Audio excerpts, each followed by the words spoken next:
It's an amazing, it was an amazing accomplishment.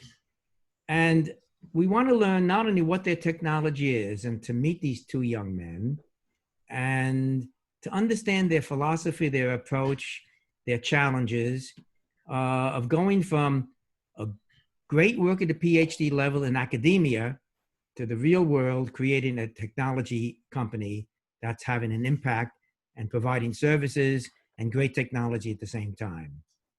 You know, the story of startups is very interesting. I had the pleasure of doing a startup without even intending to do one. Back in 1968, I formed a company called Linkabit. My home was the first office, and my garage was a classified facility. And I formed this with a couple of guys whose names you may know, Andy Viterbi and Irwin Jacobs. I was the first president, and our first secretary lived in an office in my house. From that company, it grew into a behemoth, a huge company, but it started out with nothing. We didn't even know what the phrase cash flow meant. And I'll bet there's a number of PhD students on the meeting right now who don't know what cash flow is. But let me tell you, it's critical. We learned the hard way and became a successful company, but it was hard. We began with the technology, with the goal to provide a great service, and it worked very well. Another company I formed in 1976 was a company called TTI. Now, when I say that today, you may think TTI stands for essentially testing, tracking, and isolation. But no, it stood for Technology Transfer Institute. And it was a company devoted to basically promulgating and disseminating the idea of what a computer network was. It was to provide the idea of computer network technology, and became a seminar company. And it grew very nicely. It still exists. But the story I want to tell you is the very first seminar we ran was me doing a 3-day seminar about my new book. And it was held in Dallas at the Fairmont Hotel. And we couldn't afford to send anybody there but me. So I packed up 2 suitcases full of notes and overhead slides, made my way to Dallas. And that morning I set up the registration table, registered the attendees, closed the registration table, walked into the room, introduced the speaker, and started lecturing. This is what you have to do when you're starting a company. You have to take on all the roles and minimize your expenses to get the maximum impact. Well, there's a different but similar thrust to the story you're going to hear today. And these 2 young men got their PhD at UCLA, Mohit in 2007 and Ricardo in 2009. And they were both students of one of our own, of Lisa Zhang. So Lisa, would you like to say a word or two welcoming your young men? Sure. Hey, Mohit. Hi, Ricardo. Great to see you guys again. Lisa, turn the video on. Yes, please. Okay, turn the video. I told Andy that I really don't have much to say. I'd rather like to hear Mohit and Ricardo tell us their great stories. For me, as their advisor, former advisor, I think one thing I can say is that being a faculty member, the best thing in life is to have the brilliant students like these 2. That's what I can say. So I learned from them as much as the other way around. You must be very proud, Lisa, as I am sure. Proud. And I really hope that, you know, in the future, maybe additional students coming out of the current pipeline will make similar successes and contributions to the society. Excellent. Thank you. So the way we're going to run this is we're going to have Mohit and Ricardo give a relatively short discussion as to what they went through, what they did, what they have, and even give a demo. And then I'm going to have a little fireside chat with them, a little Q&A session, and then we'll open it up to the general audience for cute questions that we can have at them. So Mohit, Ricardo, it's all yours. Thanks, Len, Thank you. Leisha, Ellie. It's a pleasure to be here. I wish I could see each one of you in person. It's the way it is right now, so appreciate everybody pulling in. It's awesome to actually be a part of this. So thank you for bringing us in. Leisha, you personally, we've learned a lot being in your group, in your lab, and I always appreciated how hard you worked and how much you cared about the problems you were solving. And I shared this with Len as well before when I was doing my research at IIT. Len and Leisha, you guys were one of the reasons why I looked at UCLA, and one of my research professors there had actually spent a couple of years at UCLA. So just a short personal story. I'd applied to 8 schools, and UCLA was one of the top ones I wanted to get into. And I got 6 rejects before I got my first 2 accepts. And so after the 6 rejection, I got an accept from Cornell, and I got an accept from UCLA. And Cornell had given me a half sponsorship or a half scholarship, and UCLA had given me nothing. And I decided to come to UCLA, and this will give you a little bit of a mindset around how we think as founders, because half scholarship didn't really help. I didn't have any money. So the half was not going to cut it. So it was either going to be full or nothing. And so I decided to take a chance and come to UCLA and spend the first month trying to find a way to get funding. And I was blessed to actually get that in the form of a full TA for the first year that let me stay. I had enough money to buy a return ticket. That's all I had. And so from coming in there, UCLA trusted us and gave us, and I still remember my first year because I was given TA responsibilities for software engineering, networking, and databases. And that was an awesome experience. So the thing I would share is it's been a fun journey. I cherish my time at UCLA, and for all of you out there, having been out of UCLA for 15 years, I will tell you it only gets worse. So if you don't like your UCLA experience, cherish it. It's an awesome university. It's awesome to be in the campus, and a huge amount of gratitude to the faculty that let us do our PhDs there, that worked with us closely, and just the experience we had overall. So I'm excited to share more about our journey and some of our lessons, and just really have a conversation. We have a few slides. I wanted to show you guys the product as well. But Ricardo, why don't you introduce yourself a little bit as well, and I'll jump into showing something. Sure. I mean, my story is similar to Mohit, except I'm not coming from India. I'm coming from Portugal, but I also got accepted to some number of universities out there. I think from California, there's only 2. Besides CLA, I also had USC, but UCLA obviously had a strong, very strong research group on networking and systems. Professors like Leisha, the late Mario Gerlo as well was there. Actually, Mario was my first advisor at UCLA. I probably thank him for accepting me at CLA. Actually, I had initial conversations with him, but and then I met Mohit shortly after I came to UCLA, actually, and that's also at the same time I joined Leisha's group. So it's I look at my years at UCLA. It's really the PhDs. It was really a good years. Lots of work, very hard work. And one of the things I think the PhD helped a lot was in tackling hard problems. So how to think logically about things, how to analyze things, how to overcome obstacles in a logical way. And a lot of the computer science algorithms and methods that we learn can also apply in real life to deal with different situations. So I also think, Ricardo, a lot of the cookies we ate in 201 classes also contributed to a lot of the so. Yeah, the amazing cookies. That's right. One of the things, Ricardo, you mentioned, and I'll echo that as well, is I think and we'll talk through this about the Thousand Eyes story. The one thing that I always appreciated as something that became part of my DNA through UCLA was the notion of clean slate thinking and not getting colored by what others have done, and just really sort of thinking about and this in particular in our lab, Leisha, with your work was around things around like rethinking protocols, rethinking architectures. And so that mindset and DNA really helped us in building the company, because we didn't get biased by what others had done in the market. So that's my quick intro. I need, can somebody give me screen sharing privilege? I don't think I Let's can see if share. I may have to do that. Just 1 second. You're a co-host. Mohit, I think you're a co-host. You can screen share whatever you want. It's giving me. I gave now all it's allowed. panelists. Okay. I just gave now all, it's allowed. Yeah. All right. I hadn't done that. Sorry. So what I wanted to do was really pull through.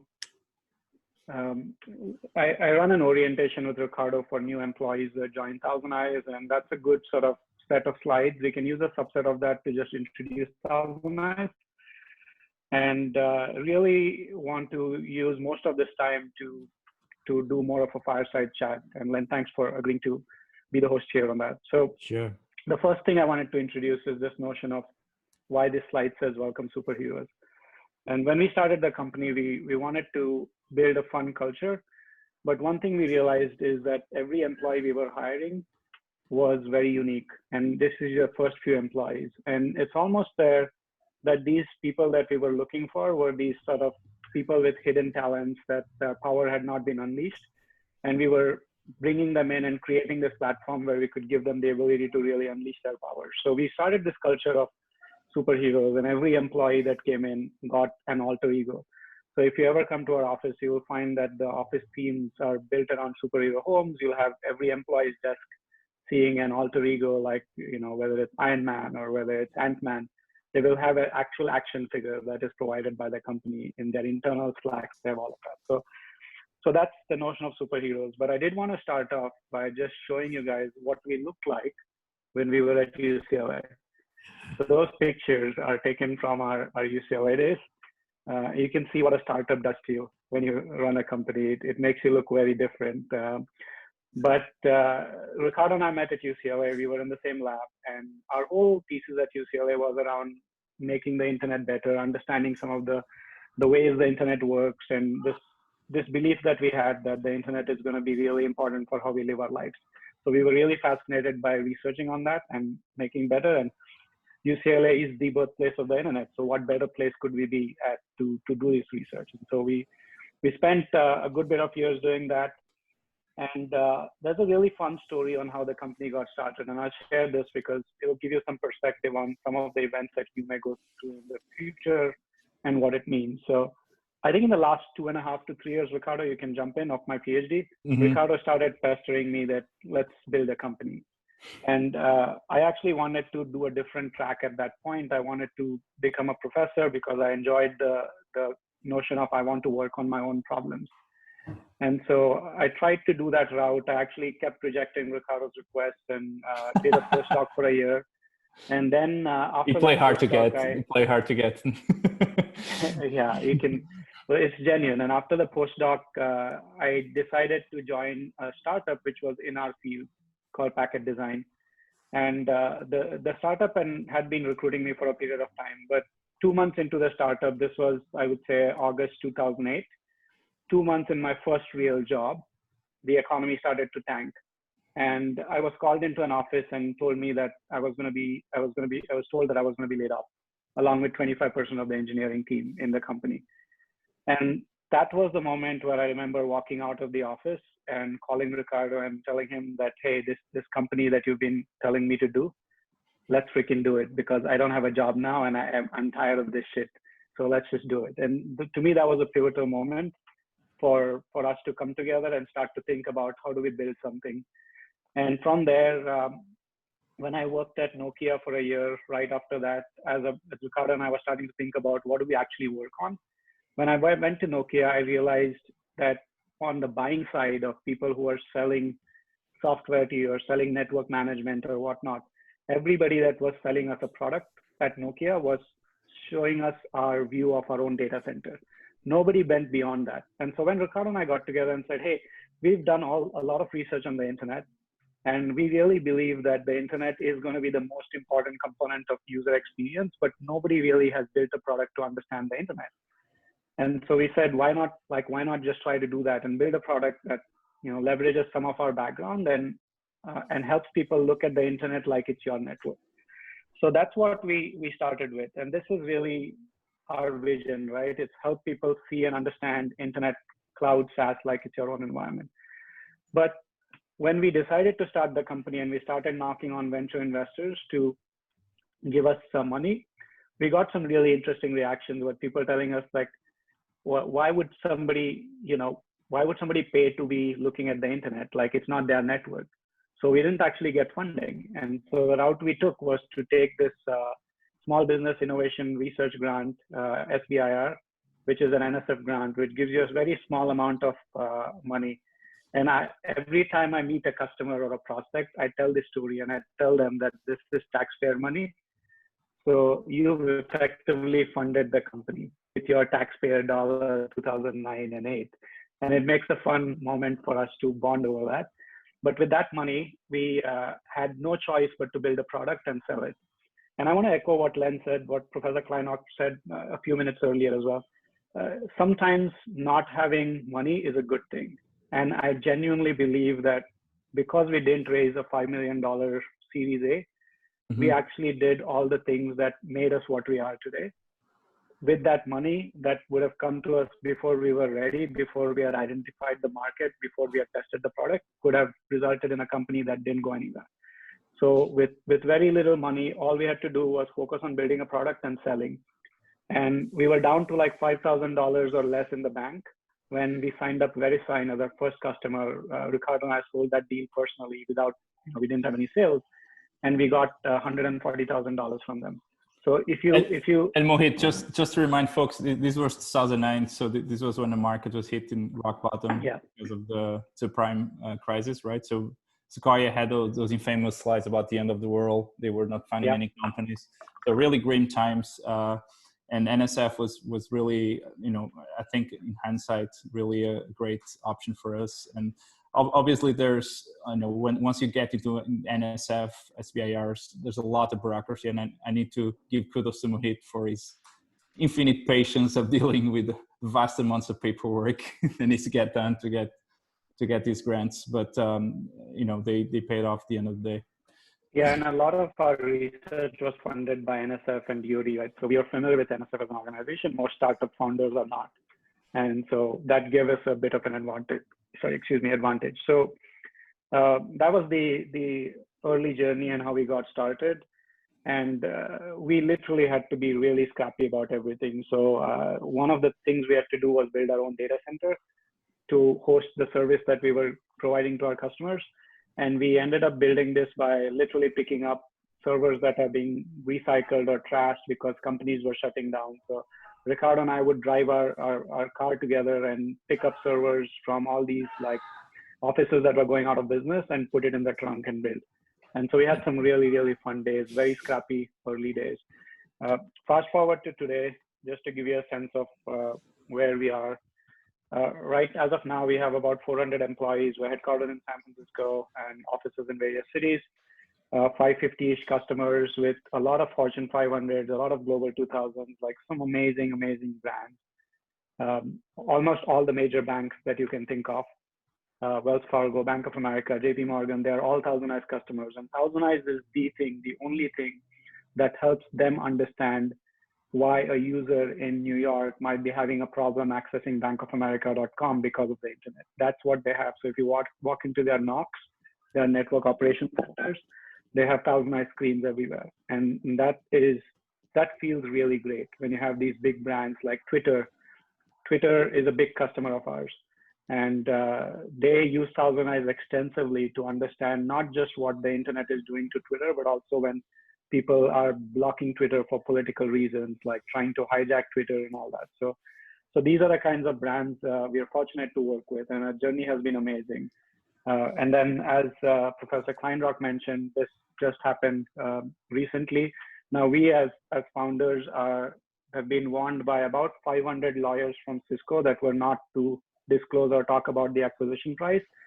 And so I'm not going to comment on anything around the acquisition price, but I will say that it's a great outcome for the employees and the customers and investors. But for neither Ricardo nor I, this is an exit.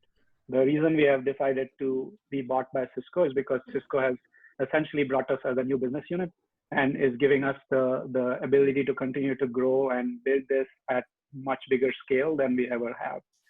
So one thing I would highlight, and Professor Kleinrock, we can cover this in the Q&A, is Ricardo and I never built this company with the objective to sell it. We wanted to build this because we were passionate about building something. And in the lifetime of Thousand Eyes, we've had a lot of M&A interest, and we've never once even engaged in a discussion, never once. This was the only time we actually engaged in a discussion because it started as a partnership and it moved fast and it felt like the right thing to do. But if you're up there in the audience and you're thinking of starting a company, my one advice would be never build a company to sell it. Always build it to build something that is long lasting. And if the outcome is a sale, great. But if you build it with the outcome to sell it, you're not going to make the right decision. So I want to spend 1 minute, 10 seconds on just some core values that we have as a company. And again, as we look at building an organization, whether it's a company, whether it's a university, whether it's a nonprofit, you have to have a set of core values that guide your decision-making process. Otherwise, you make random decisions. The heart of it is the notion of empowering customers. And what that means is we want to do stuff for customers that is something that will blow their mind, that will let them do stuff that they can never do before without Thousand Eyes. So the notion of empowerment is really key. And so when we've built products or we've created an experience for the customer, the focus and the question is always on, are you really empowering them, or are you just doing the bad necessary things? And that creates a really compelling product proposition. The second notion is what I touched on, and this is where our PhDs really helped, was this idea of innovate without boundaries. The one difference we have in this is we believe that innovation is not just about the product and engineering. Innovation is about every single function in the company. So we push really hard for marketing to innovate, for sales to innovate, for security to innovate. Like every single function has to think about innovation. And then the last thing, which is again a core part of how we operate, is we really like to have fun, even in difficult times. Like startup is an extremely stressful journey. And the way we've managed to get through this is to be able to laugh at each other, to laugh at our own mistakes, to have fun along the way. And we're not afraid to stand up there in front of 400, 500 employees and make fun of each other. And that's the culture. And I think that's really important as well. So that's a quick on the core values. This is really the thesis of why we exist, is this notion of everything is going outside your control and the internet is becoming the central nervous system. Now, let me just jump and show you a quick demo of a couple of things. And before I go there, I'll share some of the customers that rely on Thousand Eyes. So these are brands, as you know, are ones that you're very familiar with. These are some of the brands that use Thousand Eyes today. These are some of the financial vertical customers that use a lot of Thousand Eyes. And keep in mind that when two research individuals come and start a company, they don't have any Rolodex of commercial contacts. So we've been able to get to these guys, these accounts, by hustling and showing value versus having a prior relationship. Some others here as well that are customers. Now from here, let me just quickly go to what we do at Thousand Eyes and how we provide value for customers. Hopefully you can see my screen here. I'm going to give you a quick demo of some real examples of Thousand Eyes. So what I'm showing you here is a view from inside Thousand Eyes. And let's just break this down really quickly. What I've done here is entered this domain, ap1.salesforce.com. Salesforce is a company that provides a database of sorts for companies to be able to manage their sales processes and all of that. It's a big company in San Francisco, big public company.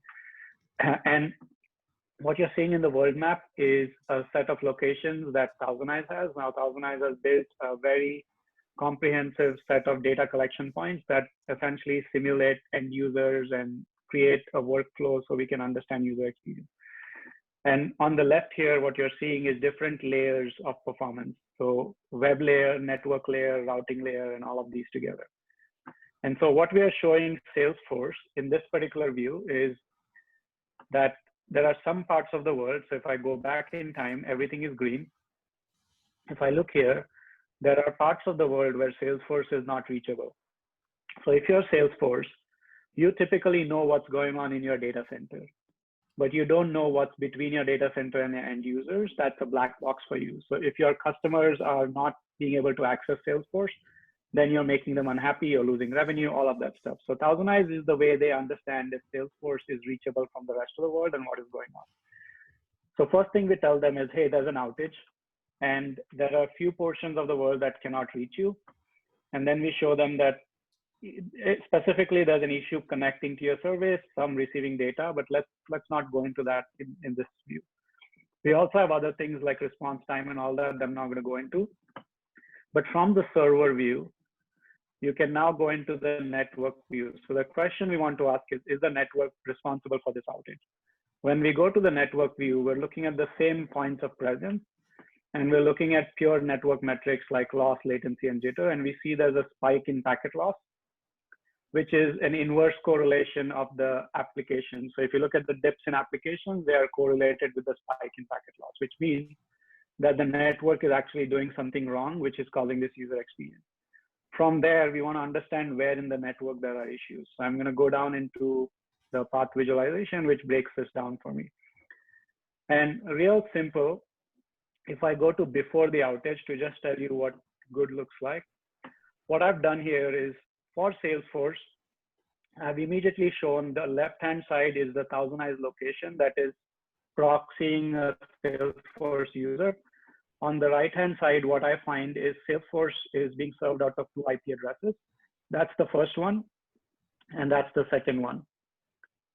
And then they have different upstream ISPs that they use. So KDDI is one network they're using to reach the rest of the users. NTT is another network. And then each of these blue dots is a public internet hop that they have to go through to reach the end users. So what we're showing Salesforce during this outage is this notion that right here, these 2 circles are showing that KDDI, one of the upstream providers, is having an outage in their environment, which is affecting a set of users that are going through that flow. And when Salesforce sees this, they can immediately turn off this BGP session and reroute traffic towards others. So they have fixed this problem, identified and fixed this problem in a matter of seconds, instead of the hours and days they take to actually find out what's going on between my data center and end users. And this power of like creating the Google Maps like view. So this is really powerful because you can not only interact with this from the hop by hop basis, but I can expand and contract the views from either direction. So you can see here, this is very interactive. I can also say things like, I actually want to simplify this view and only focus on network and location, not individual IPs. And suddenly this view simplifies to different ISPs that are in between. If I just want to see which locations it's going through, I can simplify this even further and look at what ISPs. So there's lots of things you can do to really interact with it. And I will tell you, coming back to when we show this to customers and prospects, they are blown away with the kind of data we are providing to them and how easy we make for them to interact with it. So that's really, in a nutshell, what we are doing is we're helping people really understand this black box of the internet like it's their private network. And the beauty of our approach is that we are consolidating all the data in one place. So every customer that we add is making the overall inference a lot more powerful. So it's this network effect of our intelligence, our breadth, our data collection, our output is getting better and better and better. And that produces a really, really powerful outcome for customers. So I'll take a pause. Ricardo, anything you'd like to add there? No, I think it's, a lot of the power of Thousand Eyes is really on visualization. I mean, this usually when customers get to this part is, it's the aha moment. It's, I still remember when we started developing these concepts in a restaurant over a pizza box. This is just one example of visualizations we have, but our product, there are several hallmarks. Powerful visualizations is one of them. The cross-layer correlation, being able to understand what's happening at the application layer. If there's something happening in the network, that's another hallmark of the product. And now what Mohit is showing is, do you want to talk a little bit about this one? Is about the Yeah, you can talk about this. I mean, this is the whole global data set that we have. Yeah, so basically what you're looking at here is a representation of outages that are happening across the internet over the last 24 hours. So each red node there, it's basically a heat map of outages. The numbers represent the number of routing interfaces that are that we've seen with packet loss over the last 24 hours. So it's really powerful, gives you like a quick view of where problems are happening across different service providers. And the way we construct this map is basically by aggregating data from all the customers and anonymizing that data. So think of the analogy there is Google Maps. If you look at Google Maps, the traffic information that you see, it's basically constructed from the aggregation of people that actually open Google Maps and send that data to Google. So we do a similar concept here. So this is actually part of a product that we launched late last year, it's actually becoming really successful. But it's very unique, the data set there, because it's not easy to replicate just the amount of scale of infrastructure that we have. We're talking about tens of thousands of agents and almost 100,000 applications being tested. So that's over a time series. So it's a really large scale data set here. Yeah, thanks, Ricardo. To wrap it up, I think it's been an amazing journey. It's a journey that we don't think is over. We're going to continue to push and build and grow. And I feel fortunate that we had the kind of background and training that we got at UCLA to define a lot of what we've built.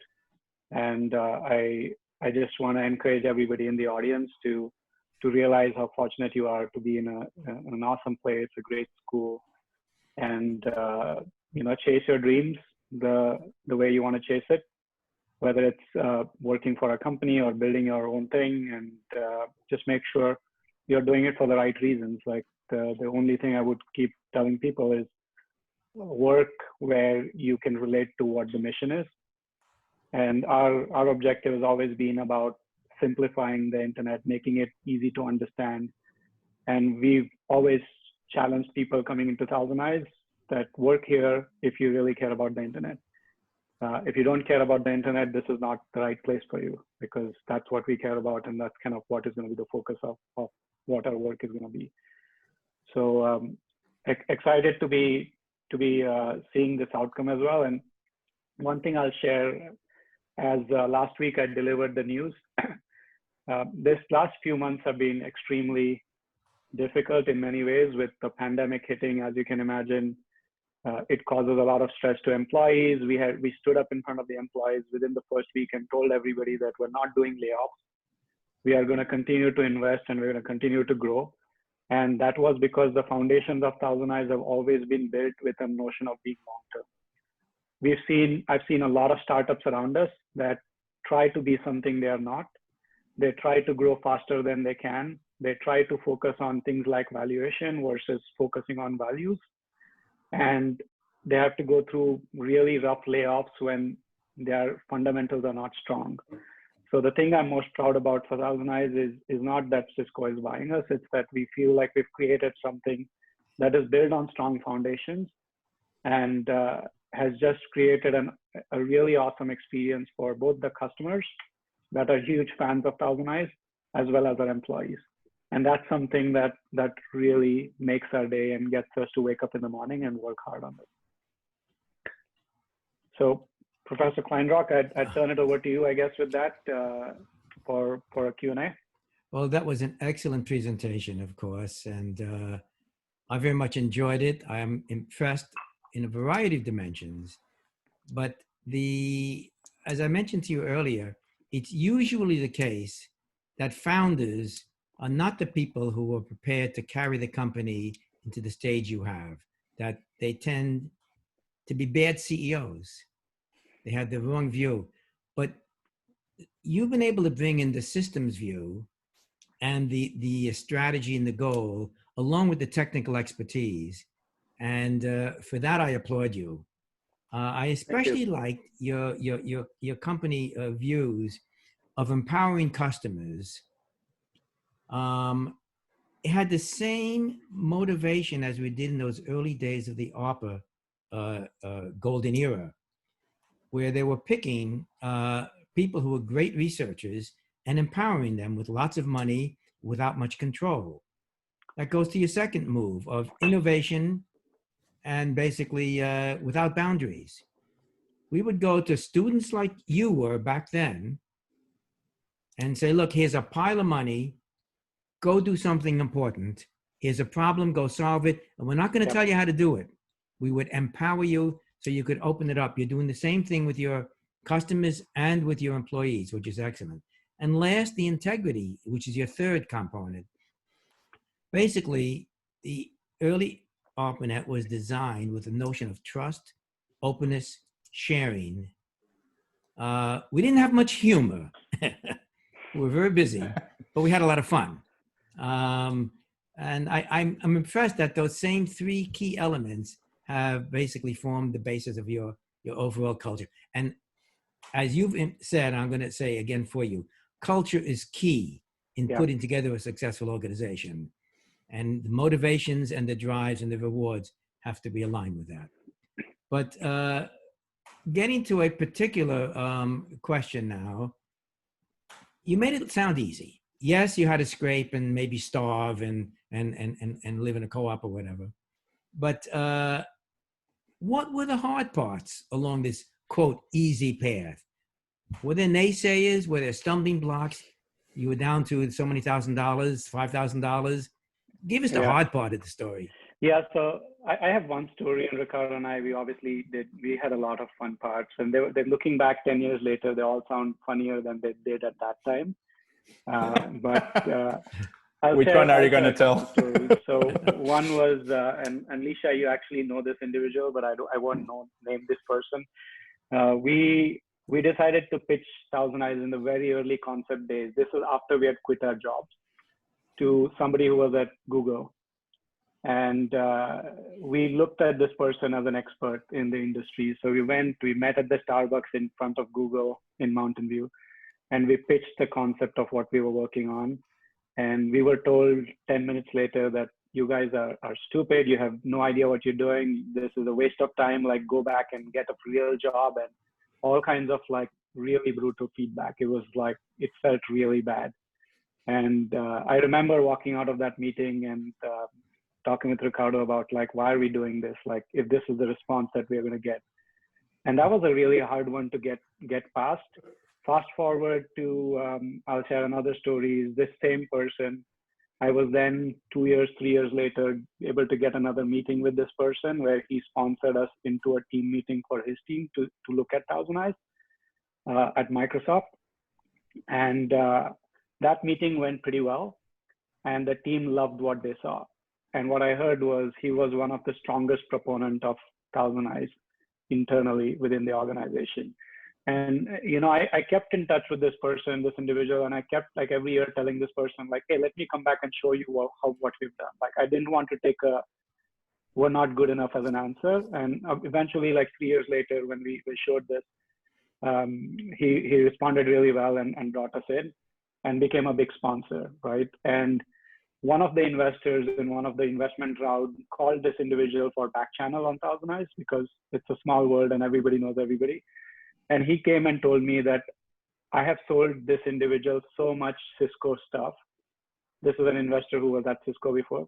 He's never ever said nice things about anybody until today, when I heard a call with Thousand Eyes. That was the reference he got. And that was one of the examples that I think just those moments where there are always people that will say no.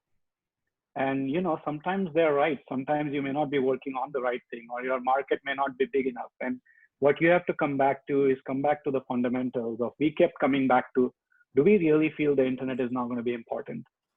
And Ricardo and I could not get us to feel that it was going to be the case. Like, we believe, like, no matter what somebody says now, like, there's just no way that people are going to have less going on the internet than they are today. And this was, by the way, when we didn't have Netflix and all that, right? We didn't have all of these like modern day things that are going on, but we still really knew that it is going to be really important. So we kept persisting. And to this date, I'm signing up customers that 4 years ago had told me like they don't care about what we're working on. And they're coming back and saying, hey, yeah, we looked at you guys 3 years ago. We didn't have that problem, but now we have, we have remote users that are sitting in their homes and working remotely, and they're having all kinds of Comcast issues, and we have no idea what's going on. Can you help us out? So like, it's that persistence that really matters. I think those moments have been very difficult and hard, but we've also always come back to the basics. What is the problem we're working on? Is it going to go away? So that kind of arrogance in Silicon Valley and Sand Hill Road was infamous for many, many years, and it turned down a large number of projects which probably could have been successful, but they weren't led with someone like you and Ricardo with a kind of stick-to-itiveness and confidence in yourself. So congratulations on that. Thank you. And for what it's worth, I do think that sometimes, people are not working on the right things. So sometimes they are valid criticisms. And we were also challenged a few times in the right direction, where we expanded our scope because of the way we were challenged and actually came up with a much wider market proposition. So look, we don't mind that at all. It's just, it's just like, if you really believe in it, stick with it. Do not put your families at risk, though. The one thing we did not want to do was like, get $50,000 of credit card debts on our personal cards and whatnot. Like, that's the line that I did not want to cross. So I was willing to operate in a manner where we were very scrappy, but I didn't get married for 3 years because I didn't feel certain about my future. And so hats off to my wife for being patient with me. So the work you did at UCLA as a student in those early days, how did the work you did and the experiences you had and the things you learned at UCLA impact Thousand Eyes? I mean, it's clearly coupled somehow, or maybe you can articulate that. I can take a first stab, Ricardo, and then sure. Maybe. So I think there's two things. One is I'll come back to the way we thought about just understanding the internet and like not being cluttered by what's been done before. I think that DNA of looking at a system, looking at internet as one system, was really, really good exercise at UCLA that we started to do. The one thing which was, I think, fairly unique to how we operated at UCLA was we presented and actively participated in NANOG, which is the North American Network Operations Group. And I will actually say, like, our research was one of the very few research groups that tied what we did to operators. And that early exposure, like, I remember giving a talk at NANOG. And for those who don't know NANOG has people that have, that are operating the network of AT&T and Verizon and all these. So these guys know what they're doing. And so the first time we presented at NANOG, I remember I've never been nervous in my life, but I was nervous standing in front of 500 network engineers that are running the backbones of the internet and telling them about our internet research. And so that experience connected us closer to the operational problems every time we went and talked with them. And, Alicia had was a big proponent of NANOG and encouraging us to go there, present there. I think that coupling between our research and our ability to go there every year or twice a year and talk and listen and talk and listen, I think that brought us a lot closer to how do we apply what we think of to real world problems. You certainly brought a strong systems view to your product and your research, which is a very interesting coupling. So another question. No, you wanted to say something? I'm sorry. Just Ricardo, do you have any other? No, I was going to mention the same. I mean, I think kudos to Alicia for making sure our research was grounded in reality and practicality, and it's very applied and very oriented around measurements, real world systems. I think that exposure to nano community was definitely sort of a baptism by fire for any researcher. There's very aggressive personalities there asking you very tough questions after you present. And just going through that experience definitely, made us made us better and ready for customers that, in some ways are also, asking us tough questions. So not only is the work you're doing valuable, but it's especially interesting because in the opening days of the ARPANET, UCLA was the Network Measurement Center, and we made measurements. And in 1975, DCA took over and made no more measurements.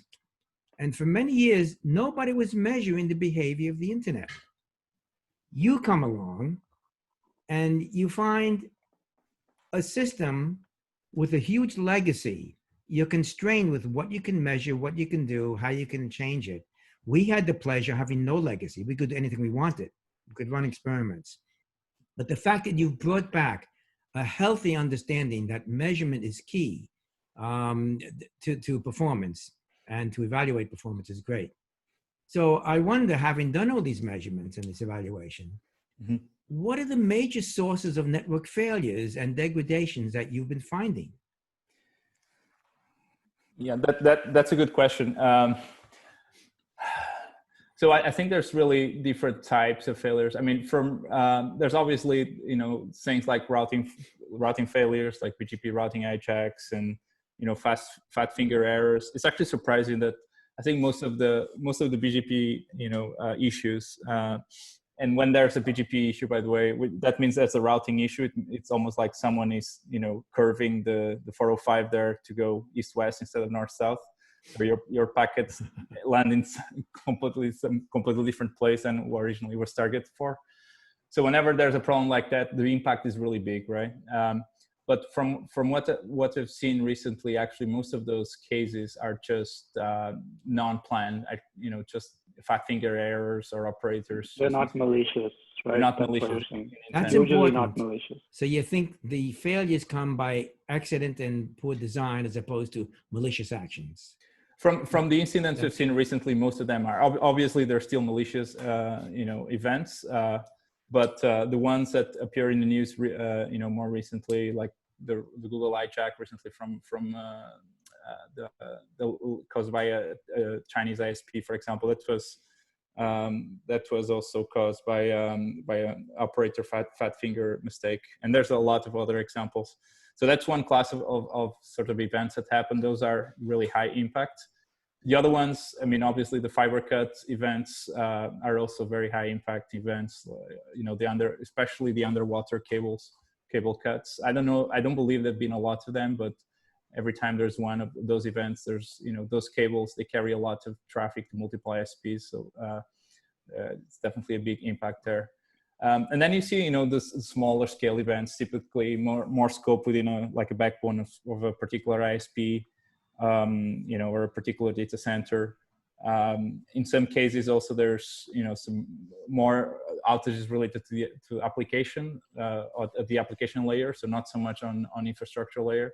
For example, if you misconfigure your web servers, load balancers, that can also happen. So I would say it's a combination of application problems, network issues, and then on the intent, on the type of issues, there's still a lot of events happening at the BGP layer, which you'd imagine by now they would be fixed, but after all these years, there's still a lot of issues tied to that. Ricardo, to just add a couple of things to your comments there. There's a set of these problems which are more control plane problems, so more with routing configurations and so on. And those tend to have a span of impact which is unpredictable. Like you could make a routing change and you could black hole Google's traffic, for example. Or so like the damage you can do is pretty high. And the span of impact can be pretty big. Then there's a set of problems which may be classified as forwarding plane problems, where an interface or a set of interfaces go down, or a router goes down, and you are impacted if you're flowing through that path. But if you're not flowing through that path, you're not impacted by it. Versus the control plane can impact you even if you're not like flowing through certain paths. I also find sometimes it's hard for us to tell the root cause of what has actually caused things. But from what we can see from our outages, oftentimes people don't understand the impact of configuration changes. And so like when you're adding routers, you're adding things, adding links, you're changing things, you're making config changes. And the impact of what that can be is not well understood. So we see a set of class of problems because we see the public internet, but we also see the inside of an enterprise and an organization with the same view. We see a class of problems where they're making a routing change which is meant to be inside their network, but it's inconsistent with the change they're making outside. So like those teams are not talking together. So those are sets of problems as well that we've seen happen. But ultimately, one of the things that is a bigger issue in my mind is sometimes people think like the internet is like power, and you just, it always is there, it always works, like nothing goes wrong. And so they build things on top of it. And I'll give an example. When we when we were very early in Thousand Eyes in the building in San Francisco, at 7 p.m. the lights would go off because they conserve electricity in the office building. And we had to dial a number and dial a sequence of digits to turn them back on. And Ricardo, after 3 times of doing this and getting annoyed, wrote a script to automate this. We had a cron job that ran at 6:59 p.m. that essentially used Twilio to automate these API calls to call and pin and all. And then a few days later, we saw the lights went off. And what we realized was our script was actually running fine, but we had calls to Twilio which were failing because Twilio was in the East Coast data centers of Amazon. And there was some hurricane that had came in and Amazon data centers were being taken down. And so you just think about, even for us that understand the internet, we had put a dependency on our lights being on to an Amazon East Coast data center from San Francisco. So the point I want to make is, if you think about the modern day code development, everything is APIs and libraries that you can call, which are just URLs, right? But because you don't contain these within your code, you're introducing a ton of dependencies on the internet. And you will be surprised by the kinds of things you will break if you have one interface failing in your data center. Like, you will be surprised because most people don't actually understand how much dependencies they're bringing in. And I think that's the part that we have to be all cognizant of, is the new way of developing things makes it really easy for you to make API calls and all that, but there isn't a training that developers have around understanding dependencies. Excellent. Look, I'd like to open it up to the entire audience here, and maybe someone can help me. I see some questions that have been posed. Is there another way we can open it up to people just speaking up, or should I just repeat the questions and have our friends respond? Ellie, you might be on mute. Ellie, you might be on mute. I have you on mute. Let me undo you. I found this on the web. Press on participants, okay?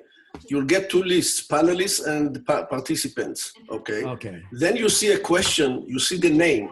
You type the name in the search, and this name will appear to you, and you can enable the person to talk. So just look at the question and answer, get a name, put it in the box, Okay, and then enable it to talk and say, now you talk.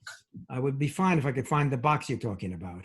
The box, when you have on the bottom participants, right? We have right now 92 participants. 92, yes. When you press on it, there is panelists and attendees. Press on attendees. Probably most of the problem comes from attendees. Yeah, yes, So I have, yes. Okay, now you go to the question and answer and see who asked the question. Yes. So you anonymous. Anonymous is, we don't know Right, how to and find it. Kaushik But you Malhotra. see Kushik, Kushik, yes. Kaushik. You So write Kaushik, you'll get Kaushik, and you can enable him to talk. Where do I put his name in?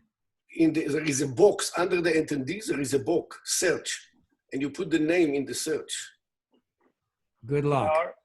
Or if it's easier, I could just repeat the question. I see the questions here. Oh, sure, why don't you repeat it? I can't get this participant in. Okay, I will do that when I see it. Thank you. Okay, so there's a question here on what is the strategy of placing agents throughout the internet. Ricardo, do you want to take that? Yeah, I mean, it has been changing over time. I mean, in the early days, the way we went about that, obviously it's not easy to do that at scale. But in the early days, we tried to find some friendly hosting providers, and in exchange, give them access to the service. That was the way. But in terms of types of agents we have, so there's what we call cloud agents, which are agents managed by us, and we typically place them in tier 2, or hosting providers connected to tier 2 ISPs in different countries. And then we basically make sure we represent most of the bigger demographics, bigger cities around the world. So it's very aligned with where people live. And then the other type of agents we have are what we call broadband agents. So those, basically, we actually ship hardware to those locations because otherwise you couldn't have access to those networks. So we're talking about like Comcast, for example, Verizon, AT&T. And then we also have the cloud, the infrastructure as a service provider. So GCP, Azure, AWS. So those ones are pure software, just buy their services and place agents there. We also have what we call enterprise agents. So the enterprise agents, they are managed by our customers. So the customer downloads basically the software installed inside their premise, and we don't need to manage the agent. The customer manages the agent in that sense, but they operate as the other cloud agents, so they can basically run the same types of measurements, and we get similar data from them. Okay, I like Kaushik's question here. I'll read it if you care. How do you tackle reducing the learning curve for users and all the features the system has to offer? Yeah, this is let me just address in general, the problem that any company faces on a tech product is there's a lot of complexity, and it's hard for people to always navigate through it. So our product in general has been built with a network engineering user in mind. So in general, what we find is the network guys don't actually have much of a learning curve. They can immediately start to navigate through this because it comes very naturally to them, a lot of the network navigation. If there's an application developer, they can find it challenging to navigate through the system. So one of the things we do when you first log into Thousand Eyes is go through a bit of a flow. Like, think about it as a pop-up tutorial hand-holding, which tells you exactly what to do. There's short video snippets we've put in place because the product is very interactive. So our learning was trying to do a documentation without actually showing a video is not helpful. So we have 30-second videos, a minute videos that will just tell you what this screen does, how to set up testing, how to read data, all of that. But the biggest thing is we work with large customers, and in every large customer, you're doing a lot of demos before they try the product. So by the time they're ready to try the product, you've done a few demo sessions. So you've actually shown them the different layers and how you navigate with the data. So part of it is it makes it a little easier for new users to get used to it because they've already seen somebody show it. If this was a pure self-sign-up motion where you're using credit cards and all of that, then we would have to do a lot more in terms of the workflows. And we can get by a little bit better just because it's an enterprise product. But at the same time, we do invest a lot of resources in helping them understand that. And then we have a very strong chat function with a 24/7 team that helps them navigate any kind of challenges they might have as well. Great. Anonymous question. Have you explored network verification tools? I'm not sure I understand the context of what the question is, Ricardo, maybe. We don't use network verification tools internally. We do have our own network equipment in some cases, in some data centers, but we haven't used them yet. I think you're talking about 5 o'clock. I'm sorry? No, it's 5 o'clock. Go on. Go ahead, 5 o'clock. We're going to run a little late. Yeah, okay. It's 5:15. Yeah, I think short answer there is no. We haven't used them, or we don't offer that as a service either. So let me jump in here. I think the question probably meant when you guys talked about network configuration errors, so therefore there's a question of verification tool. But I think we're talking to the different parties. Yeah.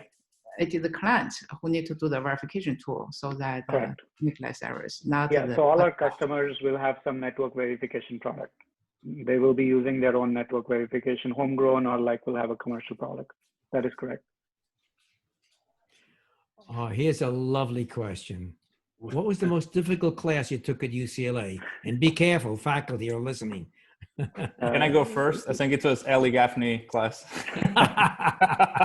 Advanced algorithms. This is a hard one. You don't have to actually. answer. I actually think, I think advanced algos was tough, but also satisfying because it was intellectually curious. So Lisha's class was great, but because we came from the domain, I think we had a bit of an advantage on that one. I also think the class I took with Glenn Reinman was pretty challenging as well, but like again, fun. So I don't know what the other classes are now, but I think difficulty is also based on what your orientation is, right? So like if I had taken Todd's class on software verification, I would have struggled there. That's not a domain that I'm very familiar with. I could have done a good job with you in queuing theory if I was teaching when you were there. I think that would have been a difficult class for me. But it's so much fun. It's fun, yeah, I agree. Okay, there's another question here. It's a long one. When you were starting out and there were just two of you, did you run into tough technical problems outside your domain of expertise? And how did you overcome these or try to overcome these?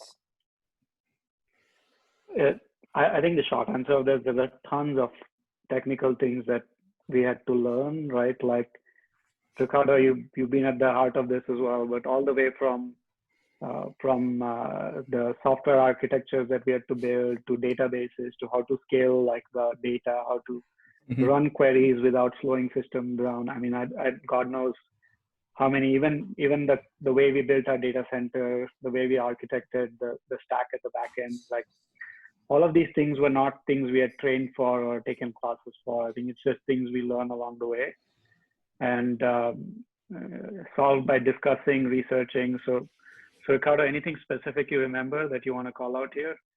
I mean, from a technical point of view, obviously there's things, a lot of things you don't know that you need to learn how to do. And the most important thing is you actually need to be able to, figure things out by yourself. And, having that background of the PhD on solving problems and addressing complexity definitely helped there. Obviously there's the other angle of that questions is around, how to the soft skills and, people problems and relations and more business angle, right? Coming from a technical background.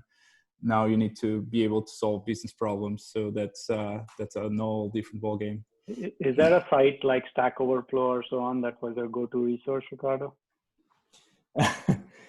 Yeah, I mean, so there's a bunch of resources out there. Stack Overflow was one, and there's a bunch of others like GitHub as well. GitHub. Yeah. So I'm going to lay one of the final questions on. The question is this: you guys have poked around and sniffed inside our wonderful internet deeply.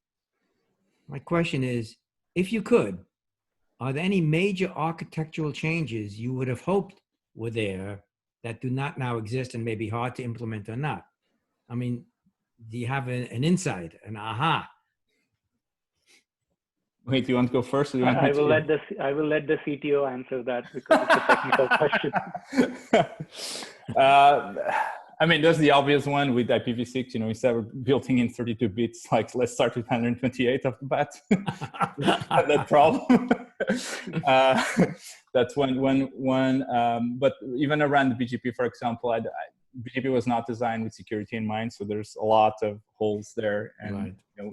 You can't just announce a route and everybody's going to believe you. There's some mitigation techniques to address some of the issues there, but it's still for the most part an open problem there. And it's kind of funny because it seems like most of the services these days, I mean, in the early days of the internet, if you remember, there was all these protocols like Finger and the IRC and all that stuff. And it seems like these days everything is converging to HTTP over TLS. That's a big pattern. Even DNS now, there's people trying to shoestring that on HTTP over TLS. So that's definitely a trend I'm seeing. But it's also, if we'll do anything different, I think security definitely, invest more time on security and, scale perhaps. But I would say for the most part, it's impressive how it still works these days at scale that it is. It's very impressive. I would echo that, right? Like, look, I mean, it's amazing that it works for what's being put Yeah. on it. It's amazing that it works, but the net is that the same thing that makes it very easy for you to reach everyone through the internet is also what is a big risk, right? Like it's easy to now like steal credit cards. It's easy to do a lot of things that were much harder and required a lot of one-on-one effort before, where you can now spam hundreds of thousands of people with a phishing link and all of these things, which previously you had to call everybody to get a credit card or so.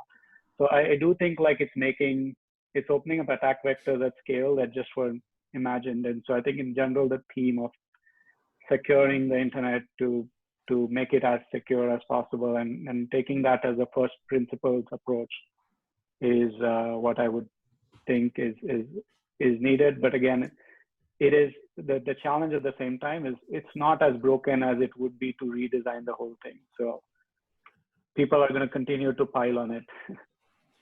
Related to this question, I would like to ask you. Essentially, in some way, you are close to the domain of network management. So now you are joining the company in the world which can control the network. Yep. Which means that that now you are not only viewers that can say we see the problem, but perhaps you can even fix it. So I also wonder with this whether there is not some tension between the current department of management in Cisco and you. You are sort of on the same footing. Actually, that was one of the appeals for Cisco, was because of the intelligence we have on the internet, and they were missing that. So they wanted to bring that intelligence to be able to make smarter decisions around SD-WAN, software-defined WAN, and so on. So one of the groups that has sponsored this is coming from that networking, core routing side of the house. And yes, it's an interesting perspective on whether this creates conflict because they all have their own data as well. But it was clear to them that even when they deploy their technology, which says, hey, we will take care of all the changes ourselves, customers still need a thousand eyes because it shows the X-ray view and helps them understand what to do. So net is they are actually pretty excited about bringing Thousand Eyes in and putting into their products, and we are sort of telling them that, you know, this is not just going to be just an easy merge things together. This will take some work. So like, be patient. Let us do this right. So as a closing comment, and I hate to abuse your time, you've taken a lot of time with us. Do you have any advice you'd like to give to our student audience here, PhD and masters? Yeah, so I have a couple of things I probably want to share. There is one question I saw one question which I want to hit on because it's a really good, interesting question that just came up. How did you decide who to appoint as CEO and CTO? Given both of you have similar backgrounds. Do you have a view of that, Ricardo? Yeah, you go to a social event and you measure how long each people talk, and the one that talks the most is CEO. I don't think that Zingo. is the right answer. So the thing I would share is we work very closely regardless of titles. So when there are big decisions, we are working together to make those decisions. And in general, the way I looked at it when we were early is I realized that my best contribution would be to remove any kind of distraction from the 2 or 3 engineers that were working on it. So what I told the team is, I want you guys to just focus on building the product. Everything else I will take care of, including ordering food, tax filing, accounting, meeting customers. So I basically took everything but building that product. Mm-hmm. And I later realized that's what a CEO is.